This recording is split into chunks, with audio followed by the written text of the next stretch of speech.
오늘 우리에게 주시는 하나님의 말씀 마태복음 6장 19절에서 34절의 말씀입니다.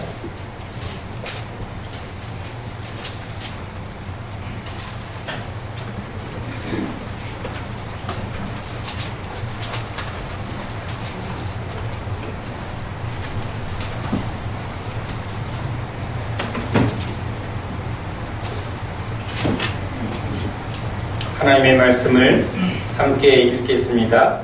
너희를 위하여 고물을 땅에 쌓아두지 말라. 거기는 좀과 동록이 해하며 도둑이 구멍을 뚫고 도둑질하느니라. 오직 너희를 위하여 고물을 하늘에 쌓아두라. 거기는 좀이나 동록이 해하지 못하며 도둑이 구멍을 뚫지도 못하고 도둑질도 못하느니라. 내 고물이 있는 그곳에는 내 마음도 있느니라.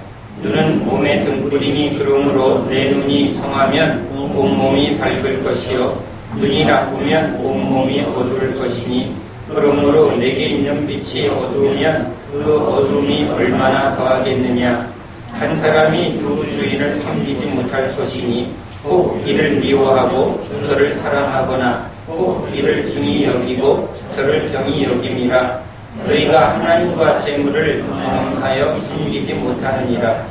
그러므로 내가 너희에게 이르노니 목숨을 위하여 무엇을 먹을까 무엇을 마실까 몸을 위하여 무엇을 입을까 염려하지 말라. 목숨이 음식보다 중하지 아니하며 몸이 의복보다 중하지 아니하냐.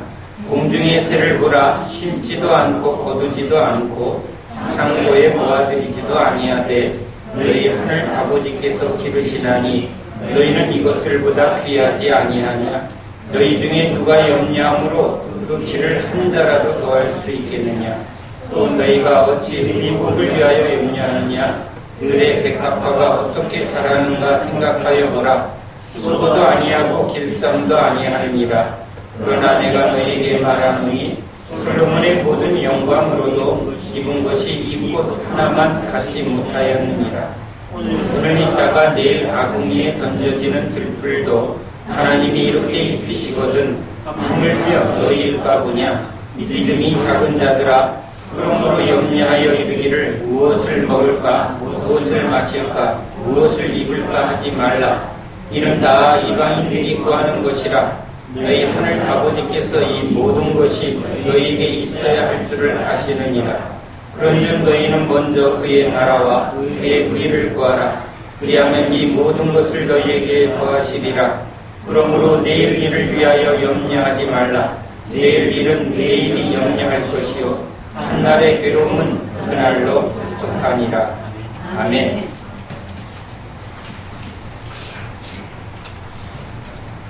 고등학교 때 친구 중에 한 친구가 인물이 얼마나 좋은지 남자인 제가 그 친구를 볼 때 질투가 날 만큼 야, 너 참 잘생겼다.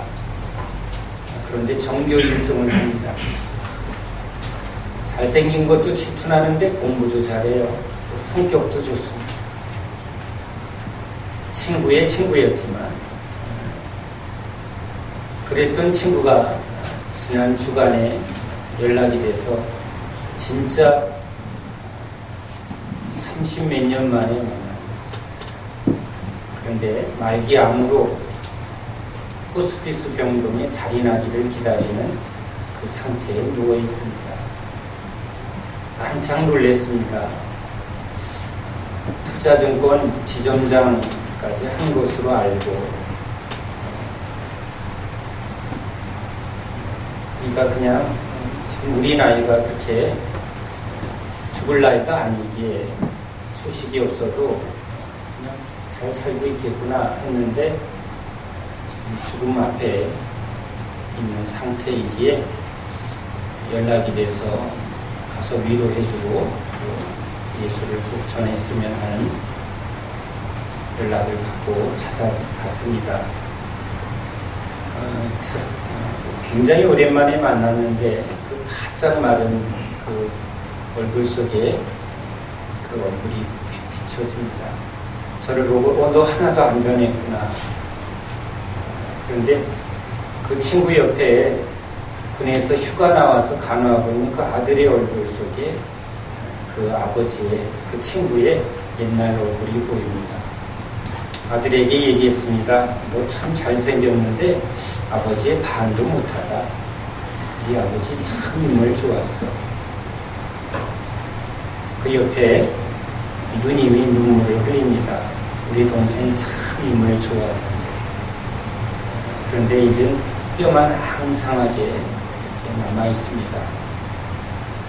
2년 반 정도 투병하고 난 상태에서 이제 더 가망이 없어서 호스피스 병동에 들어가기를 준비하고 있습니다. 어떻게 살았니? 힘들었어.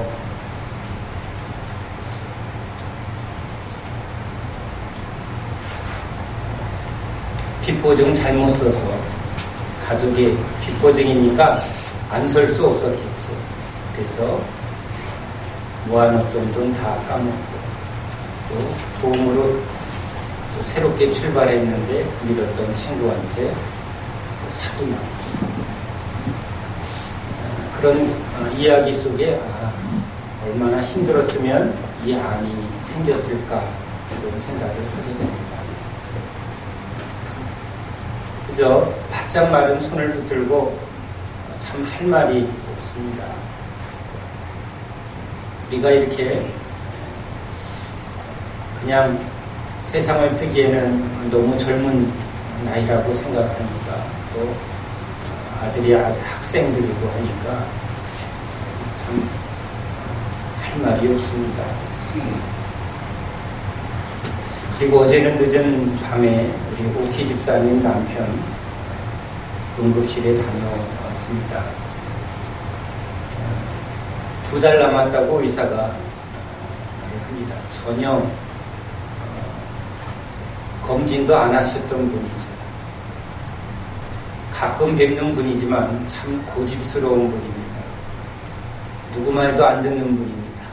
그러니까 가끔 정기 의료보험회사는 정기검사도 안 하는 분입니다. 그런데 갑자기 체중이 빠지면서 병원에 가니까 2달밖에 안 남았고 더 이상 병원에 살 게 없는 상태가 됩니다. 남은 기간 동안 가족들하고 마지막 시간을 잘 즐기라고 그렇게밖에 말씀드릴 게 없죠. 그런데 그 시간도 생각보다 너무 짧게 지금 혼수 상태가 왔습니다. 관장을 하고 의학 조치를 하는데 저희 아버님 같은 경우는 그렇게 했을 때 깨어나서 20일 이상 조금 가족들하고 시간을 가져서 돌아가셨습니다. 그래서 그걸 기대하면서 깨어나기를 아주 늦게 기다렸는데 깨어나지 못하고 주일 준비 때문에 오게 되었습니다. 그런데 바짝 마른 몸에 그냥 의식 없이 누워있는 그 어르신을 보면서 참 인간이 이 죽음 앞에 너무나 무기력한 존재의 모습을 보입니다. 그런데 우리 집사님이 이런 얘기를 합니다. 이 사람의 삶을 보면 이게 병 걸릴 수밖에 없었다. 남자가 좀 술이라도 먹었으면 좋았을 걸. 이런 말을 합니다. 왜? 털어내지 않는다. 말도 안 하고 속에 뭔가 힘든 일이 있으면 털어낼 줄도 알아야 되는데 평생 입 꾹 다물고 표현도 안 하고 저렇게 병 걸릴 수밖에 없었다고.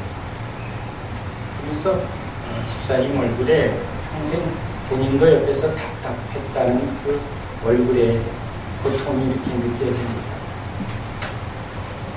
죽음 앞에 육신은 지금 바짝 말라갑니다. 그런데 누구나 피할 수 없는 이 죽음의 순간에 이 영혼도 그러면 이 육신처럼 다 말라 비틀어져야 되나 이 생각을 하게 됩니다. 공급이 없으면 육신은 병들고 말라 나아지게 되지요. 근데 우린 평생 육신의 건강을 나름대로 신경 쓰며 살았지만 결국은 때가 되면 다 이렇게 육신은 늙고 병들어 죽음으로 끝을 보게 됩니다. 내 영혼은 죽으면 끝이 되는 게 아니라 그 마지막 상태에 따라 심판대에서 그 영혼의 상태에 대하여 결과를 묻는 것이 하나님의 법입니다. 육신도 건강관리를 잘하면 아주 튼튼한 육신을 갖게 되고, 육신의 관리도 잘 못하면 빨리 병들고 힘도 못 쓰고 약해지기도 하죠. 우리 영혼도 그렇습니다. 죽으면 영혼이 소멸되는 게 아니라 지금 이 땅에서 사는 동안 영혼을 어떻게 관리하느냐에 따라서 우리의 이 땅에서의 삶도 실제적으로 그 결실을 보게 됩니다. 여러분, 유명한 의사 선생님이 계시면 우리는 그 선생님한테 뭘 물을까요? 돈 버는 법을 물을까요? 건강을 물을 겁니까? 선생님, 어떻게 해야 건강하게 살 수 있습니까? 그것을 물을 겁니다. 변호사를 만나면 내가 요즘 법적인 문제가 있는데 이 법적인 문제를 어떻게 해결해야 합니까? 하고 그분께 장담을 구할 것입니다. 미용사가 있다면 나 어떤 스타일이 어떻게 파마해야 되죠? 이렇게 물을 수 있습니다. 목사에게 여러분 뭘 물어야 할까요? 목사님 어떻게 해야 돈 벌까요? 이걸 묻는 사람은 목사를 모르는 사람입니다. 하나님의 말씀, 하나님의 은혜를 어떻게 받아야 합니까? 그것이 우리가 목사한테 가서 구해야 될 거죠. 요리사한테는 요즘 요리가 아주 대부분인데 어떻게 해야 쉽고 맛있는 음식을 만들 수 있을까요? 그것을 우리는 만나면 구할 것입니다. 예수님한테는 무엇을 구해야 될까요? 예수 안에 무엇이 있을까요? 육신은 다 병들고 또는 여러 삶을 살지만 결국은 그 사람 안에 있는 것은 그 영혼 안에, 우리 육신이 아닌 이 영혼 안에 무엇을 담느냐가 그 사람이죠.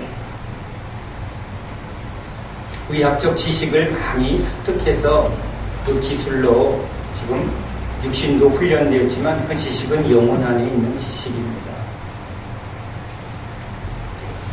물론 육체의 기술로 하지만 이 육체로 하는 게 아니라 우리 영혼이 갖고 있는 어떤 지식과 경험이 결국은 육체를 통해서 드러나는 것이지, 실체는 우리 영혼 안에 인간의 존재에 모든 것이 담겨져 있습니다. 그것이 더 가치가 있고 더 귀하면 그 사람이 가치 있고 귀해 보이는 것이죠. 그 영혼 안에 과연 무엇이 남을까? 지금 죽음 앞에 있는 저 바짝 마른 두 사람의 육신 안에 그 영혼의 목마름도 보게 됩니다. 죽음 앞에서 그냥 포기한 상태로 뭐 어떡하니? 뭐 할 수 없지. 2년 반 동안 투병하다 보니까 이제 다 내려놨어. 그러니까 담담히 받아들이는 것으로 그 친구는 그냥 자기 생애를 마감하려고 합니다. 아이들 문제도 이제 자기가 어찌 할 수는 없는 거니까 그냥 아무것도 할 수 없는 상태임을 인정하는 것밖에 우리 그 고등학교 친구는 할 수 있는 게 없습니다. 어제 배웠던 우리 신현만 분도 그 짧은 갑작스럽게 다가온 자기의 죽음 앞에 가족들과 또 친척들과 할 수 있는 게 별로 없습니다. 또 그분의 평소에 또 말도 안 하고 또 이렇게 관계도 별로 열심히 나누지 않은 관계 속에 특별히 할 수 있는 게 별로 없습니다.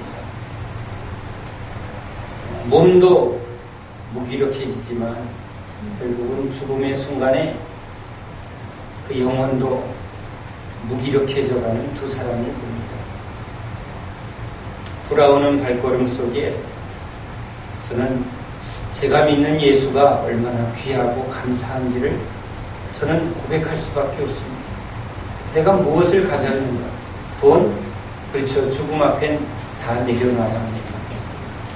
좋았던 모든 추억, 가지고 있는 모든 것 아무것도 소유할 수 없는 거죠. 그런데 진짜는 내 영혼만 남습니다. 영혼이 그냥 끝 하면 다 아무것도 의미가 없죠. 그러나 이 영혼의 상태가 내 이 땅에서의 마지막에 내가 유일하게 내 영혼 안에 뭘 담고 있는가? 사랑이 가득하다. 자녀들과 살아가는 삶 속에 풍성한 사랑이 가득하다면 죽는 순간까지 자녀들과의 그 사랑의 결실을 같이 나누고 그것으로 만족하며 그렇게 돌아가는 사람들도 있습니다.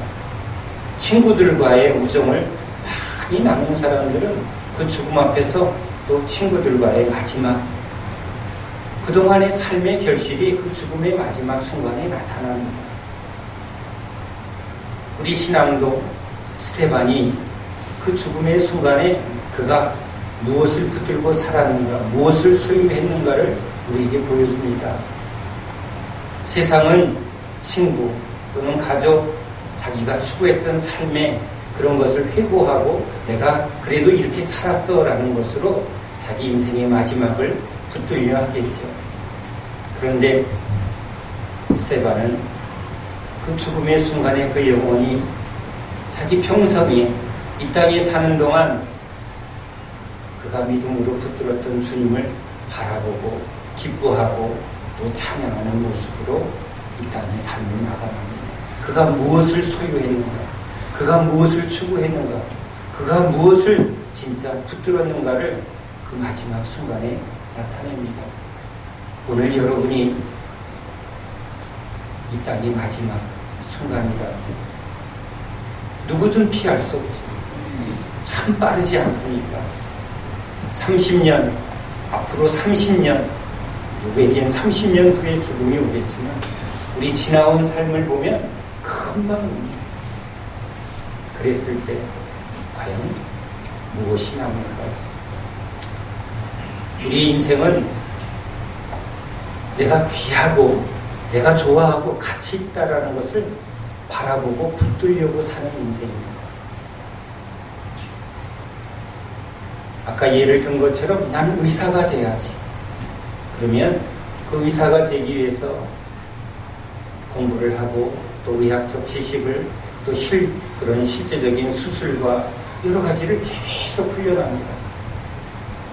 그의 몸과 마음은 그 의학에 계속 집중하고 훈련되어지는 삶을 살고 또 그 삶의 결과로 그에게 그 결과가 주어지는 게 인생이죠. 그의 삶입니다. 그의 존재입니다.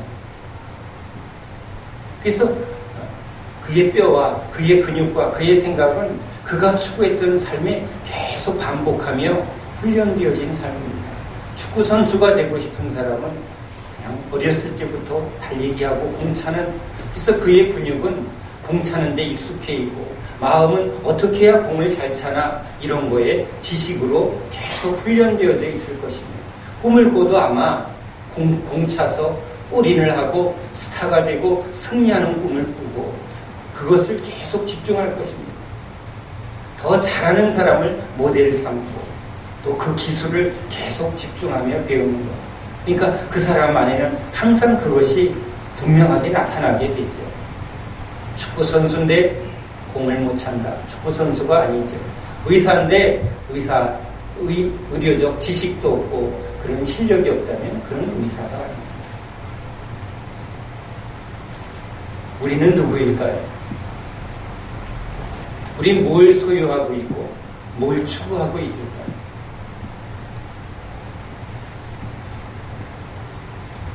우리가 귀하다고 여기는 것, 우리가 중요하다고 여기는 것, 우리가 가치 있다고 여기는 것, 우리가 사랑하는 것, 그것을 추구하며 삽니다.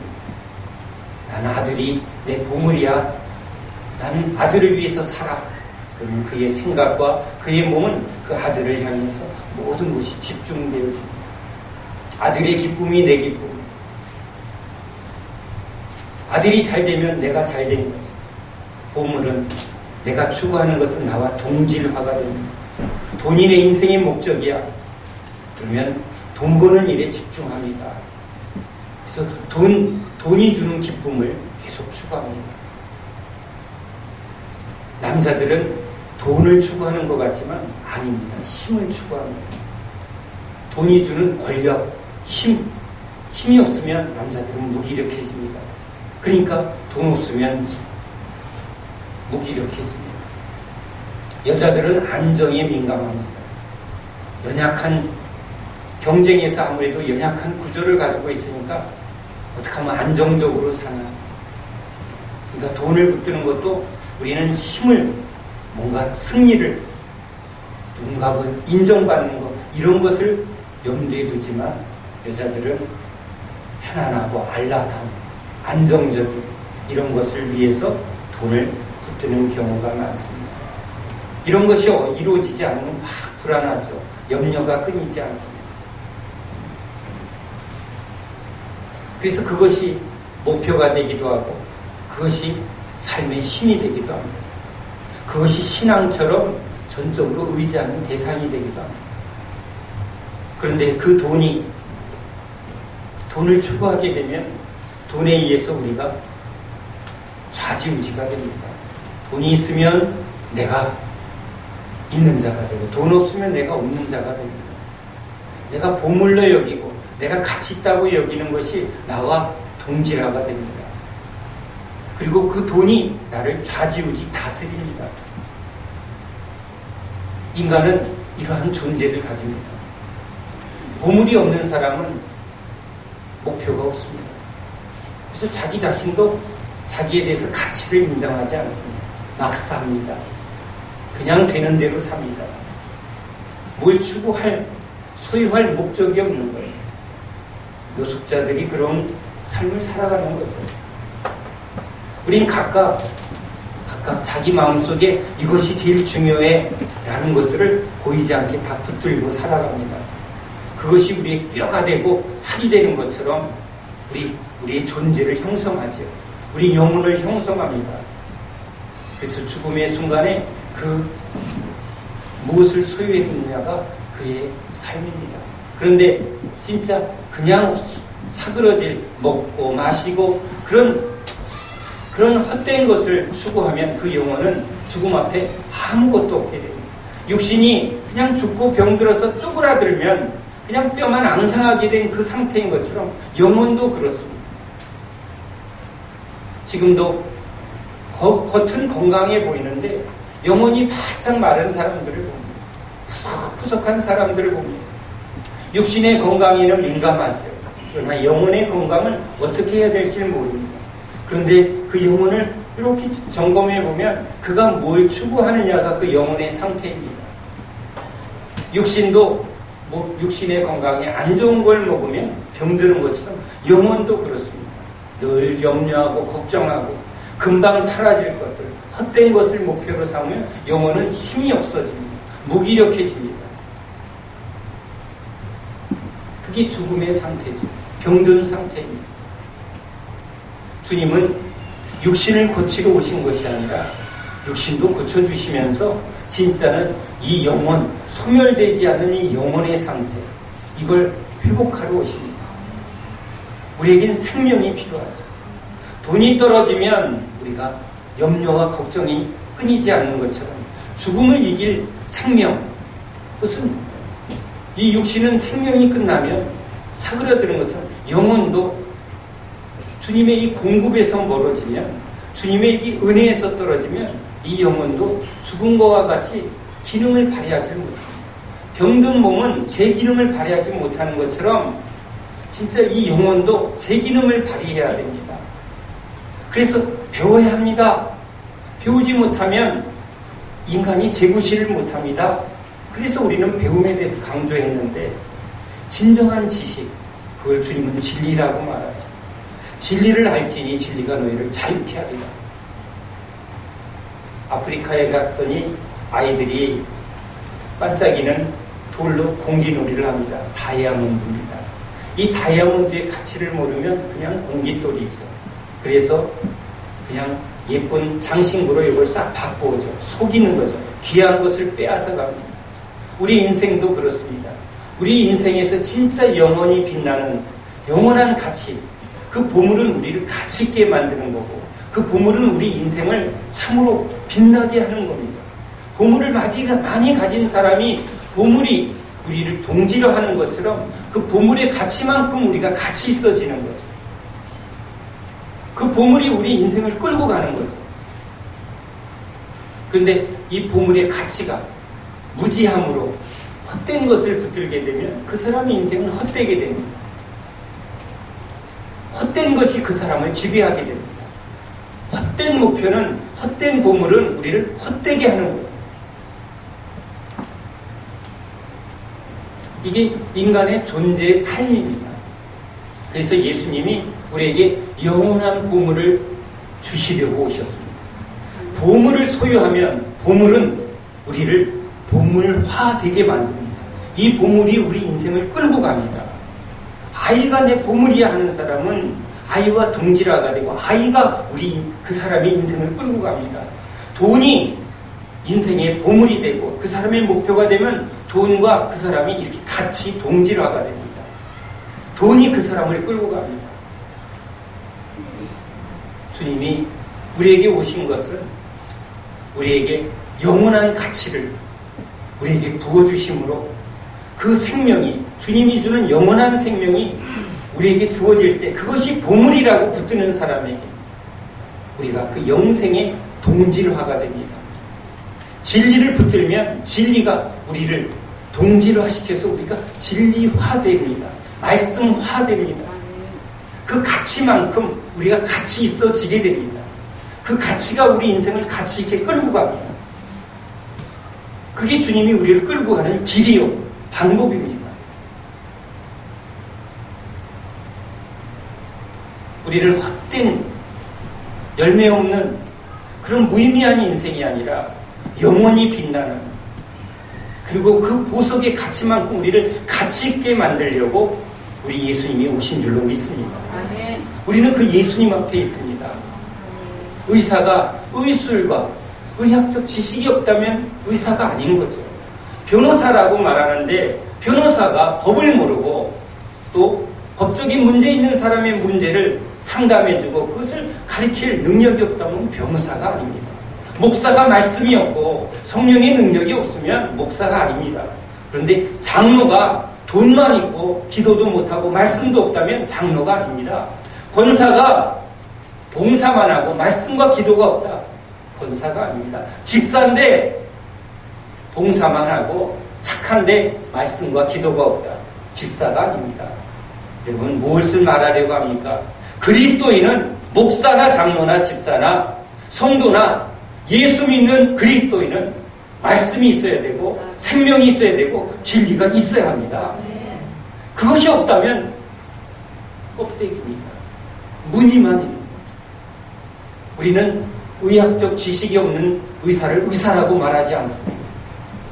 법적인 지식이 없는, 능력이 없는 변호사를 변호사라고 말하지 않습니다. 예수님은 껍데기 같은 이 이스라엘 종교인들에게 실체, 능력을 주려고 하십니다. 하나님 나라는 말에 있는 게 아닙니다. 실체에 있는 겁니다. 이스라엘 백성들은 하나님을 성경 속에서 발견하지 않았습니다. 광야 40년 동안 날마다 보았습니다. 날마다 먹었습니다. 날마다 마셨습니다. 하나님이 내 눈앞에 계셨고 하나님이 말씀하셨고 하나님이 실제적으로 먹이고 입히고 보호하셨습니다. 하나님이 싸우셨습니다. 예수님의 제자들은 성경 속에서 예수님을 만나지 않습니다. 삶 속에서 만납니다. 주님의 음성을 듣고 주님의 역사를 눈으로 보고 주님의 능력을 체험했습니다. 하나님은 나와 함께 하시고 하나님은 지금 나에게 일하시고 계십니다. 이것이 믿음의 사람들의 고백입니다. 의대생들에게 의학적 지식과 실습을 통해서 실제적인 의료적 실력이 있을 때 의사가 되는 것처럼, 그래서 그 과정을 하나하나 철저하게 치러갑니다. 이 과정이 얼마나 힘들고 어렵습니까? 그러나 이 과정을 통해서 의학에 무지하고 의술에 전혀 백지인 상태의 사람들이, 학생들이 유능한 의사가 됩니다.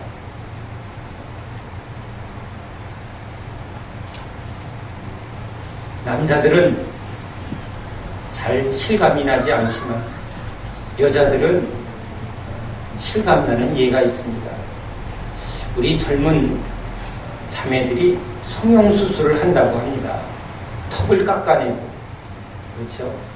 우리 중년의 여성분들도 이 뱃살을 빼려고 뭘 수술을 한다고 하네요. 근데 이 수술을 하면 굉장히 아프다면서요. 턱을 깎아내고 이 성형을 하면 그 회복 기간에 엄청 아프다고 합니다. 그런데 왜 할까요? 그 뼈를 깎아내고 그 모든 것을 다 수정하는 고통 뒤에 아름답게 변할 그 모습과 그 아름답게 변한 후의 삶의 만족과 그 이익이 지금 고통보다 10배, 100배 크다고 계산이 되니까 수술비를 마련하고 그 엄청난 고통, 죽을 것 같은 고통을 참아냅니다. 뼈를 깎아내고 그 틀을 바꾸는 것, 기존에 자기가 가졌던 그 모양에서 더 좋은 모양으로 바뀌기 위해서 뼈를 깎아내고 틀을 바꿔내고, 우리도 여러분, 우리가 이 세상에서 살아가는 이 어리석은 삶, 이 육신의 삶을 이제 지혜의 삶, 생명의 삶, 능력의 삶으로 바꾸려면 뼈를 깎아내고, 왜? 이 뼈와 살은 우리가 익숙한 삶의 반복을 통해서 형성되었죠. 이 생각도 여러분 그런 가치 기준을 따라 살았습니다. 먹을 것과 입을 것과 세상 것을 추구하는 머리였습니다. 이것이 참된 가치로, 참된 삶으로 변화되려면 이전의 것을 깎아내고 이것을 틀을 바꿔내는 고통과 대가를 치르고 나서야 우리는 진짜 변화가 있는 거예요. 주님이 따라오너라, 대가를 치를 준비를 하고 따라오너라, 십자가를 지고 따라오너라, 이것을 치르기 위해서 대가를 치를 분명한 계산을 하고 오라고 말합니다. 젊은 자매들에게 너도 성형할래? 나 무서워, 아파, 이런 사람은 수술 안 합니다. 신앙도 그렇습니다. 예수 믿고 진짜 변화되고 능력 있게, 가치 있게, 보석같이 하나님은 진짜 복주로 오셨습니다. 그런데 아멘 해놓고는 뭐는 안 하려고 하죠. 힘들어. 제자 훈련 힘들어. 바빠 죽겠는데 무슨. 수술하는 사람은 바쁘면 수술 못하죠. 다 내려놓고 몇 달을 그걸 치러야 되는데. 그런데 무엇 때문에 그걸 하나요? 이 대가 후에 자기에게 올 더 유익한 것을 바라보면, 우리는 여러분 우리 인생에서 이걸 가지면 내가 좋겠다, 더 좋아지겠다, 이게 보물입니다. 우린 각각 자기 안에 보물을 붙들며 살아갑니다. 난 이게 보물이야, 난 이게 좋아, 이게 중요해. 그래서 대가를 치릅니다. 제가 미용사들 때문에 미용실에 참 많이 가봅니다. 옆에서 이렇게 보면 별거 아닌 것 같아요. 그래서 가위를 꺼내갖고 우리 아들을 이제 서당계 3년이면 풍물을 얻는다고, 내가 깎는다고 부엌 가위를 들고 잘라봤습니다. 맹무됐습니다. 가위 다 상했습니다. 지식도 없고 참된 이 훈련이 되지 않은 사람은 보면 아무것도 아니죠. 그래서 그 다음부터 제가 유심히 봤습니다. 저게 하나하나 과정이 얼마나 빡센지 보고. 아니 그런데 우리 인생이 다 그렇습니다. 우린 자기가 되고 싶은 사람, 저게 돼야지, 저걸 소유해야지, 그게 우리 인생입니다. 각각 이게 좋다고, 이게 나한테 중요하다고, 이게 그 중에 내 마음에 제일 든다고, 그게 그 사람의 보물입니다. 그래서 그걸 향해서 뼈와 살이 계속 형성이 됩니다. 그게 영혼의 뼈고 영혼의 근육입니다. 그게 그 사람입니다. 그런데 그게 죽음 앞에서 과연 뭐가 남을까요? 기술은 금방 없습니다. 주님은 우리에게 영원한 보물을 주러 오셨습니다. 그 영원한 보물을 소유하기 위해서 주님은 따라오너라 뼈를 깎고 진짜 우리 틀을 바꾸는 그런 강한 그런 연단의 과정을 대가를 치룰 사람은 나를 따라오너라고 말합니다. 우리는 그 길을 가야 합니다. 그 길을 경험해야 합니다. 우리는 알아야 합니다. 우리는 그것을 지금 살고 있어야 합니다.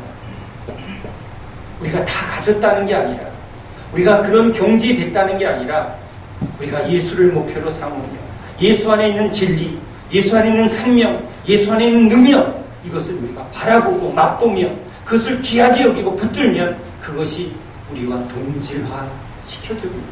다이아몬드를 낀 사람은 다이아몬드를 감추지 않습니다. 왜? 이 다이아몬드의 가치만큼 지금 내가 가치 있다고 나타내고 싶습니다. 그래서 이것을 자랑하죠. 동질화하는 것보다 나 이런 사람이야. 그런데 이 보석이 나를 끌고 갑니다. 보석이 있으면 기쁘고 보석 없으면 허전하고, 보석이 나를 지배합니다. 진리가 나를 다스립니다. 주님이 나를 다스립니다. 주님이 나를 동질화합니다. 주님 안에 있는 진리, 생명, 능력, 그 풍성함이 우리에게 주신 하나님의 가장 큰 복인 줄로 믿습니다. 그래서 주님이 말합니다. 나를 따라오너라. 내 안에 있는 의와 내 안에 있는 하나님 나라, 이것을 너희가 바라보고 이것을 추구해봐라. 그러면 그 안에 하나님이 주는 놀라운 생명의 능력, 죽음을 이기는 부활의 생명의 능력을 경험하게 됩니다.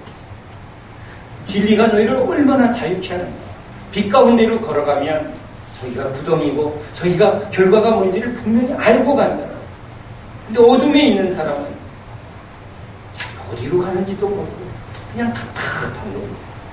죽음 앞에서도 답답합니다. 인생을 생각하면 답답합니다. 앞이 안 보이는 거예요.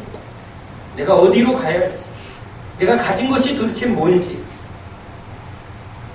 그래서 우리 안에 그 빛을 열어주시고 우리 눈을 열어주신 것 같이 진리의 빛을 우리에게 비춰주면 우리가 그 빛 가운데서 이제 무엇이 참이고 무엇이 거짓인지를 분별하면서 참된 보물의 삶을, 가치 있는 삶을 살아가게 될 줄로 믿습니다.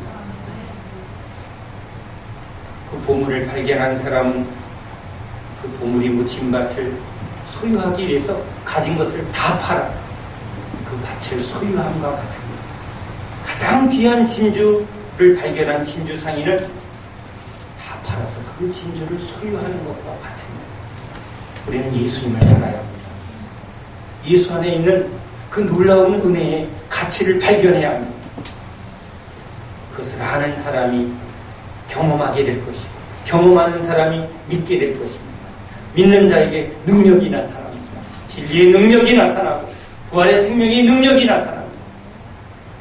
우리에게 이 땅에서의 생애의 마지막 순간에 우리는 무기력함이 아니라, 육신은 병들어 무기력에 빠져있지만 우리 영혼은 빛과 같이 해같이 빛나게 될 줄로 믿습니다.